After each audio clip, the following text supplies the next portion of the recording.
ladies and gentlemen. Well, the topic for today is how to be fluent in English language, in speaking English language.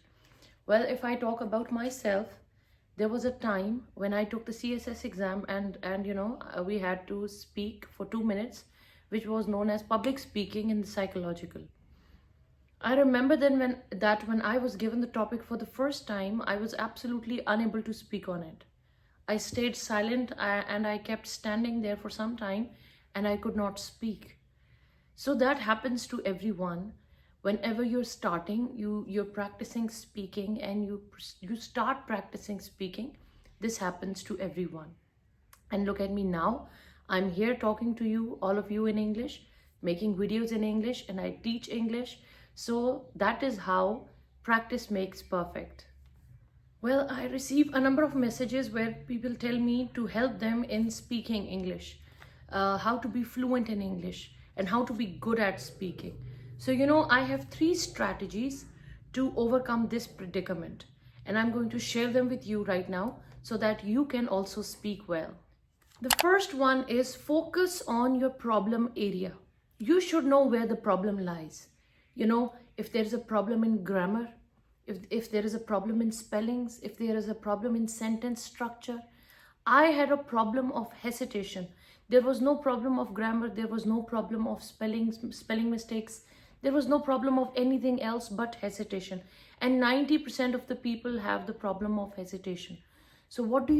You overcome it by doing it a lot. The more you do it, the better you get at it. So what I used to do was time myself for 2 minutes. I used to stand in front of a mirror and I would speak to myself. And it doesn't have to be a very difficult language. You just start with the words you know. Be comfortable in the language, be comfortable with speaking. So you stand in front of a mirror and you speak to yourself and time yourself for 1 or 2 good minutes, and that is enough for a day. So, when you're doing that, you are building your practice, and that makes you better at speaking. That will make you more fluent in speaking. Second is proactive practice. Like I said before, that most of the people have a problem of hesitation. So you have 2 options. Either you find a friend or a family member that you talk to, and that has to be in the medium of the language that you want to learn. If that is Pashto, you need to start talking in Pashto. If that is English, you need to start talking in English. So finding another person for this is usually difficult. So my mirror example which I gave you earlier is better. Talking to another person is very, very difficult. So talking to yourself is easier. So what you do is you choose to talk to yourself. You stand in front of a mirror for 2 or 3 minutes. You can Google topics, you can search some topics and easy topics, and you can think about the topic for 1 or 2 minutes, and then you can stand in front of a mirror and talk to yourself, right? Explain yourself what the topic means. Talk to yourself what the topic means. And that is how you will slowly and gradually become fluent in English.